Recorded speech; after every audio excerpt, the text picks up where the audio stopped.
तो दोस्तों आज साइंस से लेकर के आया हूं आपका सेट 34वां यानी कि 34। जी हाँ दोस्तों, इसमें भी क्या है कि बहुत इंपॉर्टेंट क्वेश्चन डाला हुआ है, तो आज ज्यादा कोई बकवास नहीं होगा। आज सीधा चलेंगे हम लोग सेट पे, यानी कि 34 सेट का क्वेश्चन नंबर जो 20 इंपॉर्टेंट क्वेश्चन लेकर के आए हैं हम उसको दिखाएंगे। लेकिन उसे दिखाने से पहले जो लोग टेस्ट दे दिए हैं दोस्त, उसका स्कोर कार्ड भी तो लेके आए हैं, तो वो स्कोर कार्ड भी देखेंगे आज कि किसने कितना नंबर लेकर के आया है। तो चलिए सबसे पहले क्या करते हैं, हम स्कोर कार्ड देख लेते हैं, ठीक है, कि किसने कितना नंबर लेके आया है। फिर उसके बाद जो 20 इंपोर्टेंट क्वेश्चन का सेट लेकर के आए हैं दोस्त, उसको हम देखेंगे, ठीक है। तो चलिए आज ज्यादा कोई बकवास नहीं होने वाला है, आज सीधा चलते हैं हम लोग स्कोर कार्ड पे, टाइम कम है इसलिए। चलिए देख लीजिएगा स्कोर कार्ड, ये 95% तक आज लोग गए हैं, बहुत अच्छा बात है, लोग मेहनत कर रहे हैं, अच्छी बात है, मेहनत किया कीजिए। 95% तक के गए हैं, देख लीजिए। इसमें जो है नंबर फर्स्ट पे जो है आपका रेहान, जो पूर्णिया से है। कहां से है? पूर्णिया से है, 95% लेकर के आए हैं। उसी तरह से 95% लाने वाले आदमी है पवन मिल्कानी। पवन मिल्कानी कहां से है, लोकेशन मेंशन नहीं किए हैं, लेकिन मुझे पता है कि वो नैनीताल से है। लेकिन दोस्त लोकेशन मेंशन किया कीजिए, और लोगों को भी तो जानना है कि आप कहां से हो। उसी तरह से है अखिलेश, जो बांका से है। अमित, जो मसूरी से है, 95% तक लाए हैं। उसके बाद चंद्रशेखर यादव, जो गाजीपुर से है, ये भी 95% लेकर के आए हैं। उसके बाद आपको हम बता देते हैं कि मुन्ना उपाध्याय, जो सासाराम से है, ये भी क्या है कि 95% लेकर के आए हैं। बहुत अच्छा इन्होंने मार्क्स लेकर आया है दोस्त। इसी तरह से मेहनत कीजिए और बिल्कुल जो है आपका साइंस में अच्छा मार्क्स आएगा। मेहनत करते रहिए और जितना सेट प्रोवाइड कराते हैं उतना कम से कम पढ़ते रहिए। चलिए 90% में आने वाले लोग हैं उनको हम बता देते हैं। तो इधर 90% में आने वाले हैं ये, और इनका नाम इधर है, देख लीजिए। 90% में आने वाले आपका कौन है कि अंकित पाल, ठीक है। ये कहां से है ये पता नहीं है, बट लोकेशन मेंशन किया कीजिए दोस्त, लोकेशन मेंशन कीजिएगा तो सही रहेगा, कम से कम पता तो लगेगा कि कहां से हो कहां से नहीं। इसी तरह से आपको दिखा देते हैं कि श्रवण कुमार शाह, जो बांका बिहार से है। जी हाँ, ये भी क्या है कि रेगुलर टेस्ट देते हैं। उसके बाद आपको हम बता देते हैं ये वाइंस अमोरा, ये क्या है ये पता नहीं, वाइंस अमोरा ये नाम है, पता नहीं क्या है। तो दोस्त इसी तरह से क्या है कि बहुत सारे लोगों ने क्या किया है कि टेस्ट दिया है, आपको हम बता देते हैं। चलिए उसी तरह से आपको देख लीजिए, उस पर जो है आपको मनीष, जो फ्रॉम पटना से है। जी हाँ, 85% लेकर के आए हैं इन्होंने, 85% लाने वाले का लिस्ट है इधर। तो आपको हम बताते चलते हैं कि 85% पे जो लाए हैं उनका नाम, ठीक है। उसी तरह से आप देख लीजिए कि नीतीश, जो समस्तीपुर से है, 85% लेकर के आए हैं। उसके बाद आपका जी कुमार, जो रोसड़ा से है, ये भी 85% लेकर के आए हैं। ज्योति पंडित, जो मुजफ्फरपुर से है, जी हाँ 85% लेकर के आइए, बहुत अच्छा है, मेहनत किया कीजिए। उसी तरह से आपका गौरव कुमार, जो नालंदा से 85% लेकर आए हैं। चलिए उसके बाद हम आपको बताते हैं कि 80% में जो आने वाले कैंडिडेट है उसको हम बता देते हैं कि 80% में किसने नंबर लेकर के आया। जी हाँ, 80% में आपका लेकर के आए हैं, देखिएगा, मुनेन्द्र वर्मा, जिला बदायूं से। इनका नाम कभी कभी हम गलती से ले लेते हैं, इन्होंने हिंदी में लिखना शुरू कर दिया, बहुत अच्छा है दोस्त। 80% पे आप गए हुए हैं, थोड़ा तो इंक्रीज किए हैं अपने आप को, मेहनत कीजिए, इसी तरह से इंक्रीज कीजिए।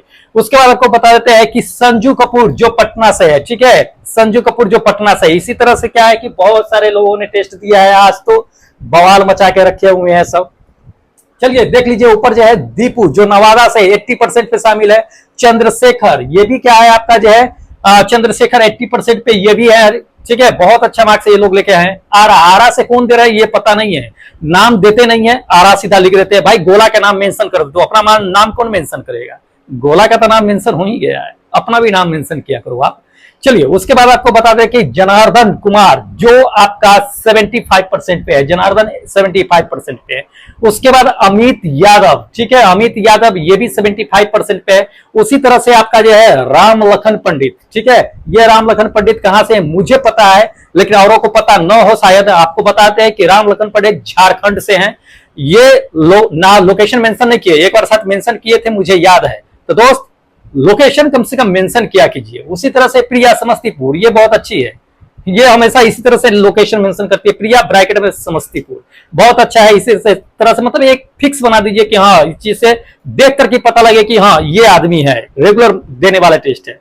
तो ऐसा किया कीजिए ना, काहे जाए ऊपर नीचे करते रहते हैं, कभी कुछ डाल देते हैं कभी कुछ डाल देते हैं।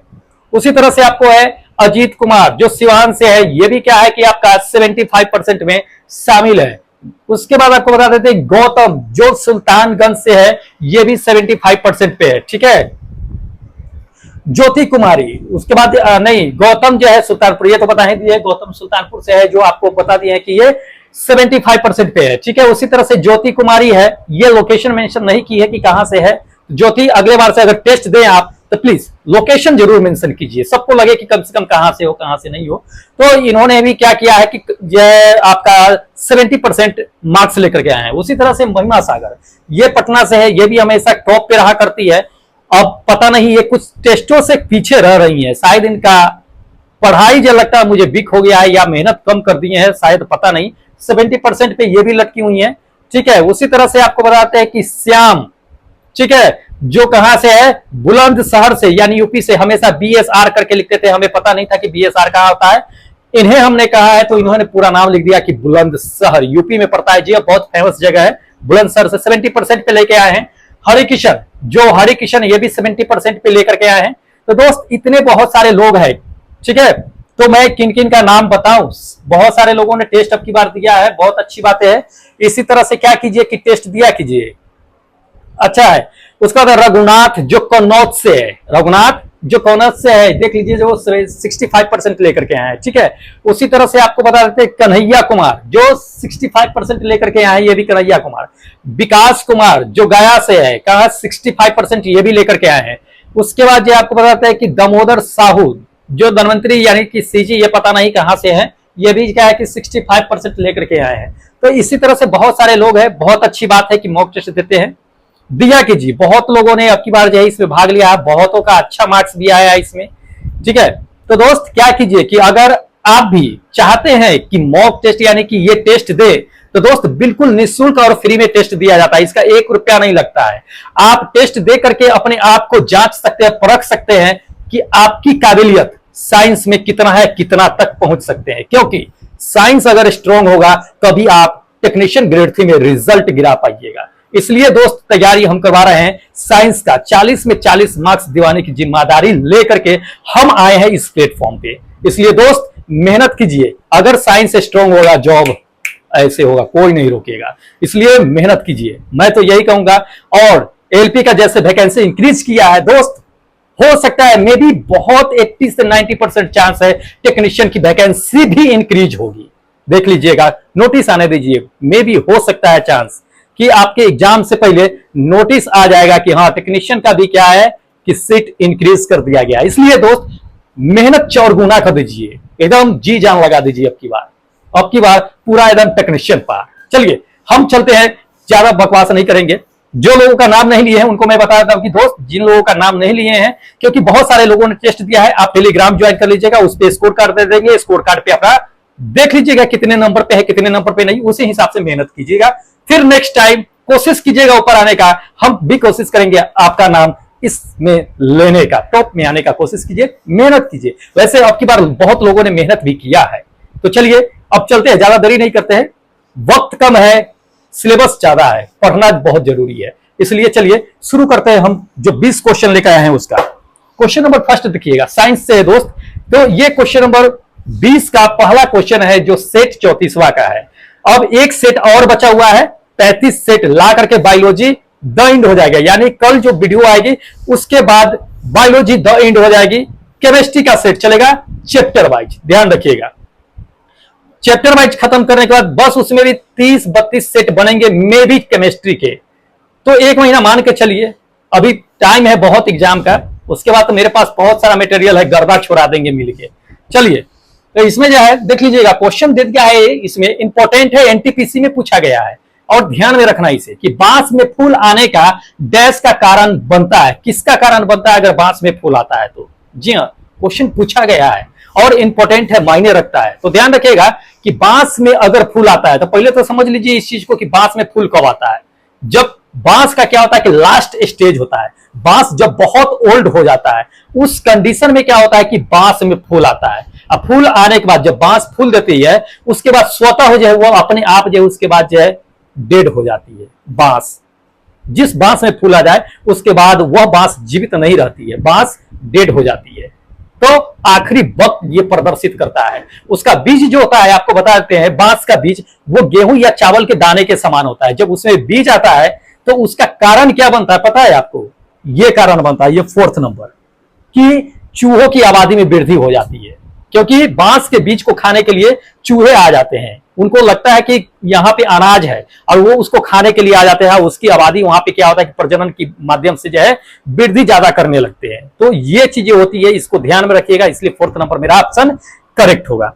चलिए अगला क्वेश्चन देख लीजिए। अगला क्वेश्चन दे दिया है कि एक मृत मानव शरीर यानी कि एक डेड बॉडी है और उस पे क्या होता है कि चिकित्सक लोग जो होते हैं, डॉक्टर लोग जो होते हैं, उस पे क्या होता है कि स्टडी करते हैं। बड़े बड़े हॉस्पिटल जो कॉलेज होते हैं, मेडिकल कॉलेज, उसमें देखे होइएगा कि डेड बॉडी पे क्या होता है कि स्टडी करते हैं लोग। तो उस स्टडी को क्या कहा जाता है, किस नाम से जाना जाता है, इसी को इस ऑप्शन में चुनना है। जी हाँ, ऐसे ही नहीं करते हैं, उस टेस्ट का, स्टडी का कुछ नाम होता है। तो उस स्टडी को कानूनी, मेडिकल जो है क्या होता है कि लीगल दिया जाता है, ऑथोरिटी। तो उस लीगल ऑथोरिटी का नाम क्या होता है, यही इसमें जानना है। पहला ऑप्शन देख लीजिए। पहला ऑप्शन क्या दे दिया आपको कि क्या विष होता है, या दूसरा दे दिया कि काशा मेडिको होता है, या इसमें 3rd नंबर में ऑप्शन आपको दे दिया है कि ऑटोलेप्सी होता है, या चौथा दे दिया है कि ऑटोप्सी होता है। तो ध्यान रखिएगा, जब डेड बॉडी पे कोई मेडिकल टीम उस पर रिसर्च करती है, स्टडी करती है, तो उस लीगल जो होता है, कानूनन तरीके से जो लीगल होता है, मेडिकल लीगल, उसका नाम जो होता है, ये 4th नंबर आप ऑप्शन देख रहे हैं, ऑटोप्सी। ये ऑटोप्सी नाम होता है, उस लीगल ऑथोरिटी का नाम होता है ऑटोप्सी। इसी के क्या होता है कि कानूनन तरीके से, गवर्नमेंट के तरीके से, ऑटोप्सी की मदद से ही उसको ऑथराइज किया जाता है कि हाँ ठीक है, आप डेड बॉडी पे स्टडी कर सकते हैं, रिसर्च कर सकते हैं। जैसे कोई अगर डेड कर जाता है तो उसका पता लगाया जाता है कि आखिर ये डेड किस कारण से हुआ है। तो उस बॉडी पे स्टडी किया जाता है, रिसर्च किया जाता है, तब बाद में वो चीजें पता चलता है, परीक्षण करने के बाद, टेस्ट करने के बाद, कि इसकी डेड की असली वजह क्या थी। ठीक है, तो वो ऑटोप्सी होता है। ध्यान रखिएगा, इस चीज को पूछा गया है, इंपॉर्टेंट है और पूछे जाने की संभावना बनती है, इसलिए दोस्त छोड़ना नहीं है। ठीक है, चलिए नेक्स्ट क्वेश्चन दिखाते हैं। अगला क्वेश्चन इसमें दे दिया कि रेगिस्तान की पौधे की क्या होती है कि बाहरी त्वचा पर क्या होती है कि मोम जैसी परत होती है। जी हाँ, जो रेगिस्तानी क्षेत्र होते हैं वहां के पौधों में देखिएगा तो एक मोम की तरह जो बाहरी पौधे पर परत पाई जाती है। उस परत, जो बाहरी परत होती है, उस पदार्थ को कहते क्या है, यही इस चीज में पूछा गया है। इंपॉर्टेंट है, पूछा गया है और पूछा भी जाता है ये। तो ध्यान रखिए, ऑप्शन देख लीजिएगा। इसमें ऑप्शन नंबर फर्स्ट में दे दिया है कि क्या सेल्यूलोज कहते हैं, या लिग्निन कहते हैं, या तीसरा आपको दे दिया है कि पेक्टिन कहते हैं, या चौथा दे दिया है कि किप्टीन कहते हैं। क्या कहते हैं?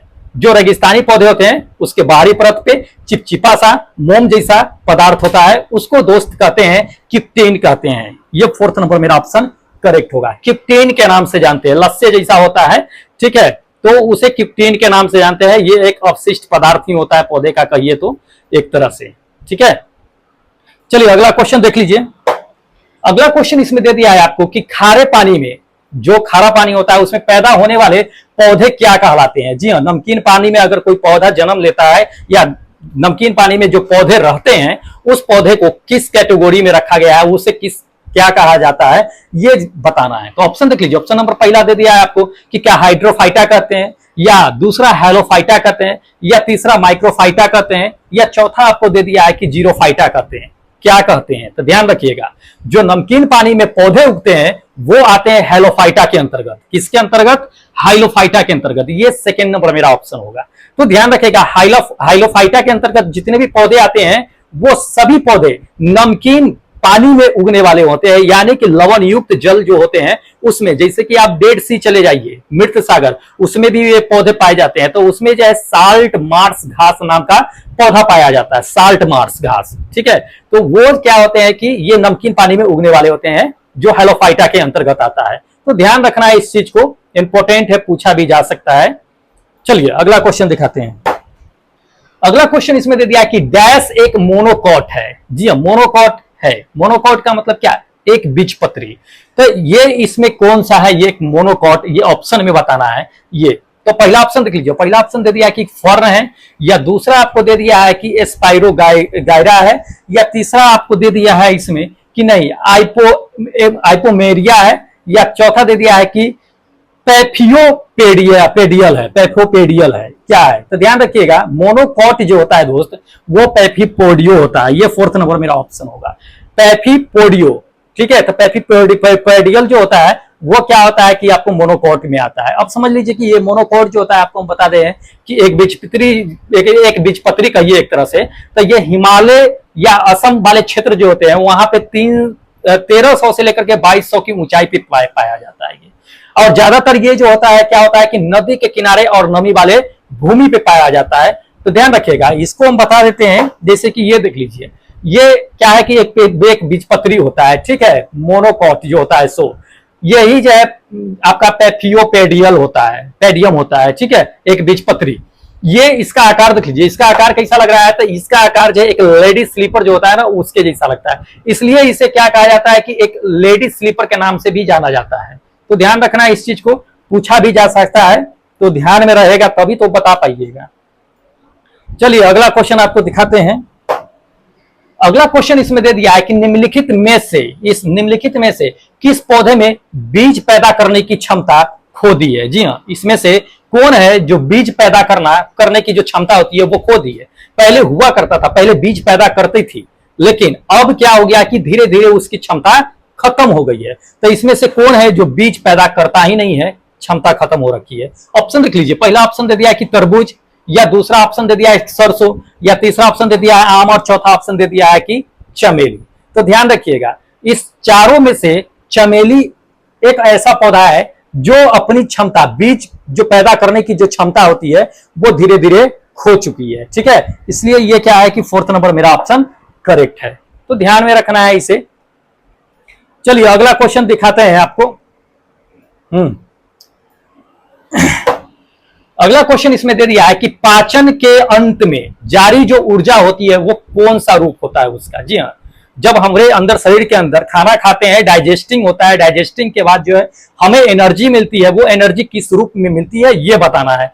कैसे प्राप्त होती है? क्या वो विद्युतीय ऊर्जा से प्राप्त होती है, या गतिज ऊर्जा से प्राप्त होती है, या हमें उष्मीय ऊर्जा से प्राप्त होती है, या रासायनिक ऊर्जा से प्राप्त होती है? तो हम लोग जानते हैं कि हमारे अंदर जो शरीर के अंदर खाना खाए या सांस ले, अंदर जाने के बाद क्या होता है कि रासायनिक क्रिया होती है ना। तो रासायनिक क्रिया के थ्रू ही क्या होती है कि हमें ऊर्जा प्राप्त होती है। तो ये क्या होगा? ये फोर्थ नंबर मेरा ऑप्शन बिल्कुल करेक्ट होगा, रासायनिक ऊर्जा। रासायनिक ऊर्जा में आपको पता है कि हमारे माइटोकॉन्ड्रिया अंदर में होता है, तो ये क्या होता है कि ऊर्जा का एक भंडार होता है।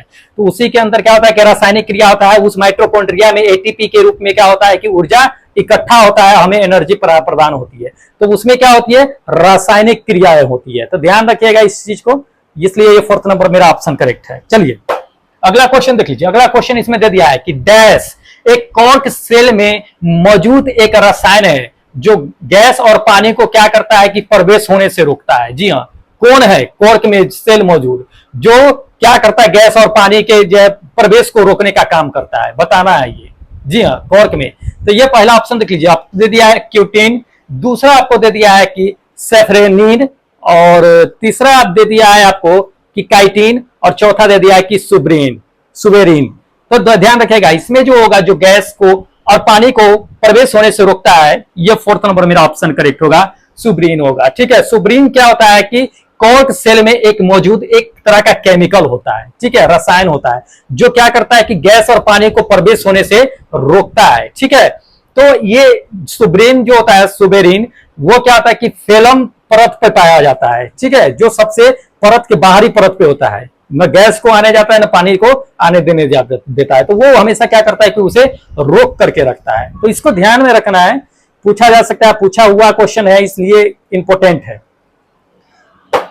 चलिए अगला देखिए, अगला क्वेश्चन इसमें दे दिया कि प्राकृतिक रूप से मृत दे दिया है कि मृत पशु या किसी भी जो है द्वारा जो अगर पशु मर जाते हैं तो उस मरे हुए पशु को अगर कोई पशु आकर के उसको खाता है, भक्षण करता है, तो वो क्या कहलाता है? जी हाँ, कोई आप देखते होइएगा, गांवों में भी देखे होइएगा कि अगर कोई पशु मर जाता है तो उस पशु को आकर के कोई दूसरा पशु आकर के क्या करता है कि खा जाता है। जैसे कि पहले गिद्ध हुआ करता था। ठीक है, तो गाय भैंस बहुत सारे जानवर मर जाते थे तो उसे फेंक दिया जाता था, उसके बाद जो गिद्ध आकर के उसे खा जाता था। ठीक है, या कोई भी जानवर आकर के खा जाता। जब डेड बॉडी को आकर के कोई दूसरा जानवर अगर पशु खा रहा है तो उसे क्या कहा जाता है, यही पूछा गया है क्वेश्चन में। और ये जेईई के एग्जाम में पूछ दिया, इंपॉर्टेंट है, ध्यान में रखना है। तो ध्यान रखिएगा, पहला ऑप्शन दे दिया है क्या कि परभक्षण कहलाता है, या दूसरा दे दिया कि प्रतिस्पर्धा कहलाता है, या तीसरा आपको दे दिया कि मुर्दाखोर कहलाता है, या चौथा दे दिया है सहजीवी क्या कहलाता है। तो ध्यान रखिएगा, जब कोई डेड बॉडी को जब कोई दूसरा पशु आकर के खाता है तो वो पशु जो है ये थर्ड नंबर मेरा मुर्दाखोर कहलाता है। ठीक है, तो ये मुर्दाखोर मतलब कि मुर्दा को खाने वाला मुर्दाखोर कहलाता है। तो इसको ध्यान में रखना है। अब मुर्दाखोर जरूरी नहीं है कि मांसाहारी ही हो सकता है शाकाहारी भी हो, तो इसको ध्यान में रखना है।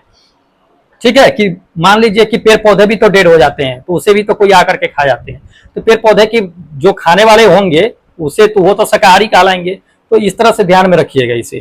चलिए अगला क्वेश्चन देख लीजिए। अगला क्वेश्चन इसमें दे दिया कि सामान्यतः किस प्राणी की त्वचा जो है मोरक्को चर्म से प्राप्त किया जाता है। जी हाँ, मोरक्को चर्म प्राप्त किया जाता है। इसमें से किससे जो है मोरक्को चर्म प्राप्त किया जाता है, ये बताना है। तो मोरक्को चर्म के बारे में भी बताएंगे आपको। तो पहले तो ये जान लीजिए कि मोरक्को चर्म जो होता है, चमड़ा जो होता है, लेदर जो होता है मोरक्को, वो किससे प्राप्त किया जाता है। जी हाँ, इसके बारे में बताएंगे कि कहाँ पे उपयोग होता है, कहाँ नहीं होता है। तो पहले ये जान लेते हैं कि मोरक्को चर्म जो होता है, चमड़ा जो होता है, वो कहाँ से प्राप्त होता है। तो पहला ऑप्शन देख लीजिए कि क्या हमें गाय से प्राप्त होता है, या दूसरा ऊंट से प्राप्त होता है, या तीसरा आपको दे दिया है कि बकरी से प्राप्त होता है, या चौथा दे दिया है कि सुअर यानी पिग्स से प्राप्त होता है। किससे प्राप्त होता है, तो ध्यान रखिएगा, मोरक्को चर्म जो होता है ना दोस्त, वो बकरी से पाया जाता है। ये थर्ड नंबर मेरा ऑप्शन करेक्ट होगा। अब समझ लीजिए, हम आपको बता देते हैं मोरक्को चर्म के बारे में, मतलब मोरक्को चमड़ा के बारे में। मोरक्को चमड़ा क्या होता है कि जो बकरी से जो ये पाया जाता है, ये काफी मुलायम होता है और मजबूत भी होता है। ठीक है, प्रयोग कहाँ किया जाता है, इसका उपयोग कहाँ होता है, तो इस चमड़े को ले जाकर के कारखाने में इसका उपयोग जो किया जाता है, रिसाइकल करके इसको क्या किया जाता है कि दस्ताने के रूप में यूज किया जाता है। जूते बनते हैं उसका यूज किया जाता है, पर्स जो बनता है उसका यूज किया जाता है, किताब का जो बाइंडिंग देखते हैं किया जाता है, वो इसमें भी यूज किया जाता है। ठीक है, तो ये मोरक्को किससे प्राप्त होता है, बकरियों के त्वचा से। अब ध्यान रखिए कि ये काफी कॉस्टली भी होता है। ध्यान रखिएगा, काफी कॉस्टली भी होता है, ऐसे नहीं होता है जितना सिंपल आप समझते हैं।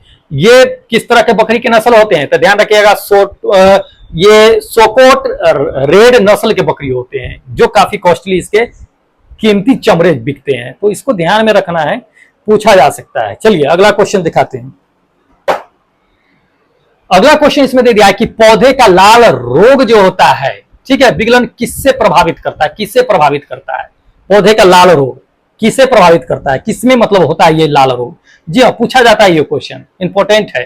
तो ध्यान रखिएगा, पौधे का लाल रोग जो है क्या है कि पहला ऑप्शन दे दिया है कि गेहूं में हो सकता है, या दूसरा आपका दे दिया है कि चावल में हो सकता है, या तीसरा दे दिया है कि गन्ना में हो सकता है, या चौथा आपको दे दिया है इसमें कि कपास में हो सकता है। किसमें लाल रोग होता है, तो ध्यान रखिएगा, लाल रोग जो होता है ये थर्ड नंबर आप देख रहे हैं गन्ना, इसमें होता है। पूछा जाता है ये लाल रोग। आप गन्ना देखिए होइएगा, गन्ना में क्या होता है कि उसके पत्ती उत्ती होते हैं या टहनी होते हैं, देखिएगा रेड कलर का हो जाता है, ब्राउन कलर का हो जाता है, तो वो लाल रोग होता है, वो गन्ना में ही पाया जाता है। ध्यान रखिएगा, जिसको रेड रोट के नाम से जानते हैं, लाल विगलन रेड रोट के नाम से।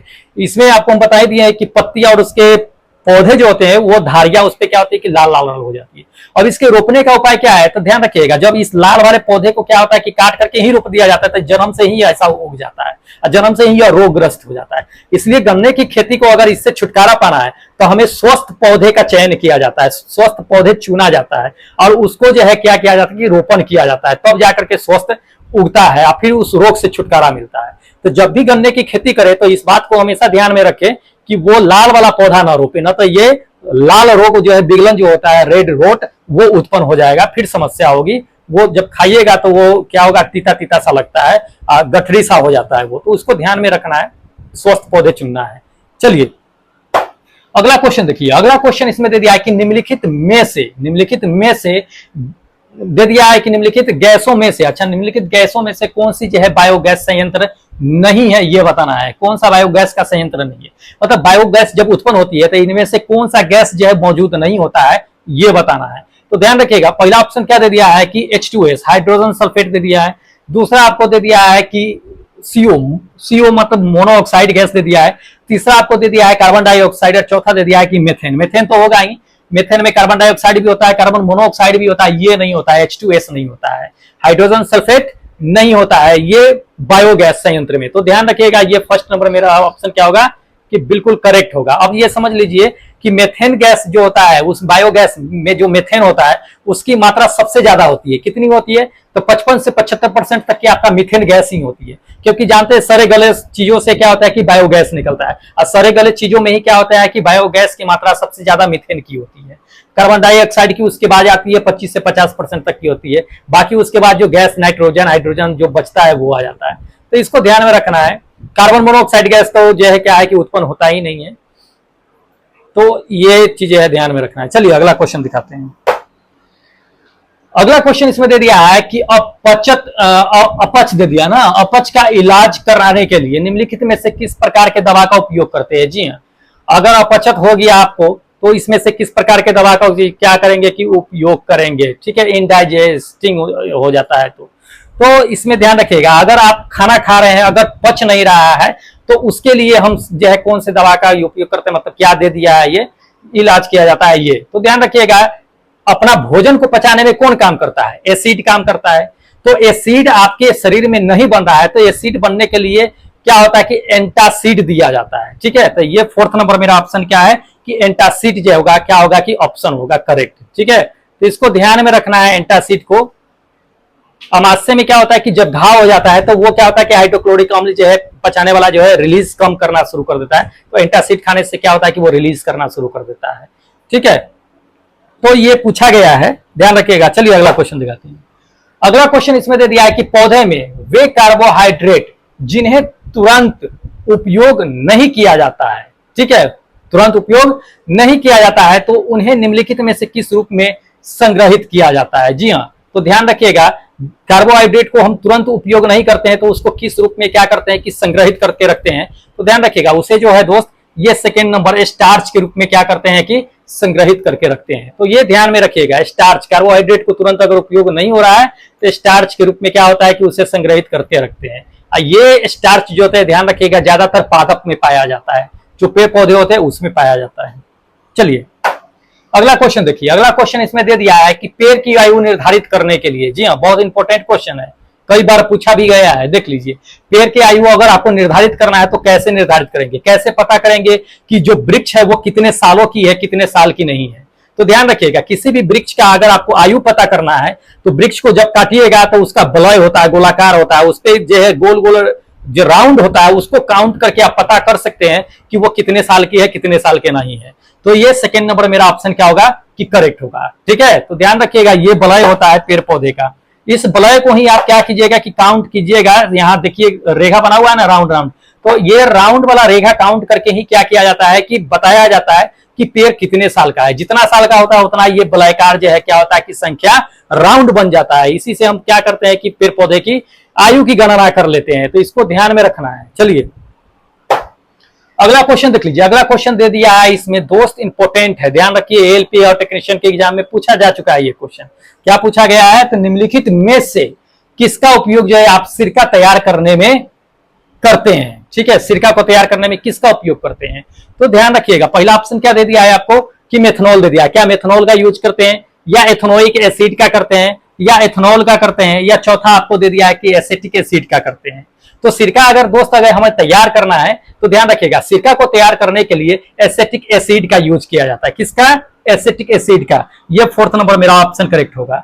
जब केमिस्ट्री पढ़ाएंगे, केमिस्ट्री में बिल्कुल सही सही बताएंगे, सब कुछ बताएंगे, डिटेल्स से बताएंगे, ये भी सही है बट थोड़ा विस्तार से बताएंगे उसमें। ठीक है, उसमें ज्यादातर एसिड वेसिड जो पढ़ना है ही, अम्ल भस्म जो पढ़ना होगा उसमें, तो उसमें बता देंगे आपको। चलिए अगला क्वेश्चन देख लीजिए। अगला क्वेश्चन दे दिया है कि पदार्थ की उन अवस्थाओं में से एक, ठीक है, दे दिया है कि पदार्थ के उन अवस्थाओं में से एक है कौन, जो बहुत ही कम घनत्व वाली गैस और बहुत ही कम ताप वाली जो है क्या होता है कि तहत को ठंडा करने से प्राप्त होती है। जी हाँ, कौन सा है इसमें ऑप्शन में बताना है। तो ध्यान रखिए, पहला ऑप्शन आपको क्या दे दिया है कि गैस दे दिया है। क्या गैस हो सकता है, या प्लाज्मा दूसरा दे दिया है, या तीसरा आपको दे दिया है इसमें कि बोस आइंस्टीन घनीभूत हो सकता है, घनीभूत हो सकता है, या चौथा दे दिया है कि प्लाज्मा घनीभूत हो सकता है। तो ध्यान रखिएगा, बोस आइंस्टीन जो है पदार्थ वो है, ये थर्ड नंबर मेरा ऑप्शन करेक्ट होगा।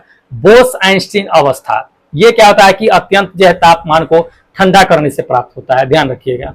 ये काफी कम तापमान पे ठंडा करने से क्या होता है कि प्राप्त होता है, तो इसको ध्यान में रखना है। चलिए अगला क्वेश्चन देख लीजिए। अगला क्वेश्चन इसमें दे दिया है कि राइनोस्कोप किस अंग की जांच करने के लिए चिकित्सा यंत्र का उपयोग किया जाता है। इसमें से किस अंग का जांच करने के लिए राइनोस्कोप का यूज किया जाता है, तो ध्यान रखिएगा। राइनोस्कोप का दोस्त जो यूज किया जाता है, ये 3rd नंबर मेरा ऑप्शन होगा, नाक। नाक का चिकित्सीय अगर जो है क्या करना है, जांच करना है, तो राइनोस्कोप का यूज किया जाता है, ठीक है। तो इसको ध्यान में रखना है, इंपॉर्टेंट है। चलिए अगला क्वेश्चन दिखाते हैं। अगला क्वेश्चन इसमें दे दिया है आपको कि हाल ही में पता चली कि हिमालय में क्या है कि फॉरेस्ट थ्रश प्रजाति की क्या है कि ये प्रजाति पाई जाती है, नामक प्रजाति पाई जाती है। तो वो मतलब कि कौन है ये पक्षी, की कौन सा मतलब किस प्रकार का पक्षी मतलब कहा जा सकता है कि हिमालय में फॉरेस्ट थ्रश पक्षी जो है प्रजाति पाया गया था, हाल ही में पता चला था, वो कहाँ पे पाया गया था, ठीक है। हिमालय के किस क्षेत्र में पाया गया था ये बताना है, ठीक है। तो ध्यान दीजिएगा, आपको ऑप्शन दे देते हैं कि पहला देहरादून, दूसरा आपको दे दिया है कि उत्तर पूर्व भारत में, या तीसरा दे दिया है कि उत्तराखंड में, या चौथा आपको दे दिया है कि लद्दाख क्षेत्र में। तो ध्यान रखिएगा, जो आपको हिमालय फॉरेस्ट थ्रस्ट नाम का जो है क्या है कि चिड़िया यानी पक्षी जो प्रजाति पाई गई थी, वो कहां पे पाई गई थी, ये हिमालय के जो है आपको बता देते हैं। 2nd नंबर जो ऑप्शन देखे उत्तर पूर्व भारत, वहां पे नॉर्थ ईस्ट इंडिया में, ठीक है। नॉर्थ ईस्ट इंडिया में उत्तर पूर्व भारत में जो है ये हिमालय के वनों में पाया गया था, ठीक है। ये प्रजाति हाल ही में कब आया था आपको बताते हैं, 2016 के आसपास में। कौन थे, तो ध्यान रखिएगा, ये पक्षी हिमालय फॉरेस्ट थ्रश जो है, ये पक्षी यही क्या है कि 2016 में इसका खोज किया गया था। कहां पे बता दिए ना आपको कि हिमालय के उत्तर पूर्वी क्षेत्र में पाया गया था। तो इसको ध्यान में रखिएगा, पूछा गया हाल ही वाला है, तो साइंस से जोड़ दिया गया है इसे। चलिए अगला क्वेश्चन देखिए। अगला है और ये लास्ट क्वेश्चन है दोस्त। लास्ट क्वेश्चन आपको दे दिया है कि भारत में नील जीव रोग के लिए जो है पहला टीका विकसित किया गया, ठीक है। किसके लिए विकसित किया गया था ये बताना है। जी हाँ, नीला जीव रोग होता है, वो किस जीव में होता है, किसके लिए विकसित किया गया था ये बताना है। ऑप्शन देख लीजिए। ऑप्शन नंबर पहला दे दिया है क्या मुर्गी में होता है, या मुर्गी के लिए विकसित किया गया है, या दूसरा कुत्ता में, या तीसरा आपको दे दिया है कि भेड़ बकरियों में, या चौथा दे दिया है कि बंदर में। दोस्त किस में, तो ध्यान रखिएगा, ये जो आपका नीला रोग जो होता है, आपको हम बता देते हैं कि नीला जीव रोग जो होता है, ये 3rd नंबर मेरा ऑप्शन करेक्ट होगा कि भेड़ बकरियों में, ठीक है। भेड़ बकरियों में जो है नीला रोग होता है, उसी के लिए क्या होता है कि जो है ये टीका जो है विकसित किया गया था। तो ध्यान में रखना है। इसमें होता क्या है आपको बता देते हैं, ये नीला जीव रोग जो होता है वो एक विषाणु के कारण होता है, ठीक है। कौन सा विषाणु होता है, ब्लू टंग मतलब कि नीला जीव, ब्लू टंग नीला जीव, ये एक विषाणु है। उसी के कारण क्या होता है कि भेड़ बकरियों में यह रोग होता है, ठीक है। आपको बताते हैं जब ये रोग होता है तब उसमें भेड़ बकरियों को क्या होता है कि काफी तेज बुखार आती है, काफी लार टपकने लगता है, चेहरा जीभ जो है क्या होता है कि सूज जाता है, होठों से हमेशा सूजन रहता है, हमेशा नीला दिखाई देते रहता है। तो ये चीजें होती है, तो उसी के लिए ये टीका विकसित किया गया, ठीक है। तो इसको ध्यान में रखिएगा। तो दोस्त ये था अपना 20 इंपोर्टेंट क्वेश्चन का सेट, ठीक है। तो दोस्त अगर वीडियो अच्छी लगी हो तो वीडियो को जरूर लाइक कीजिएगा, दोस्तों में शेयर कीजिएगा।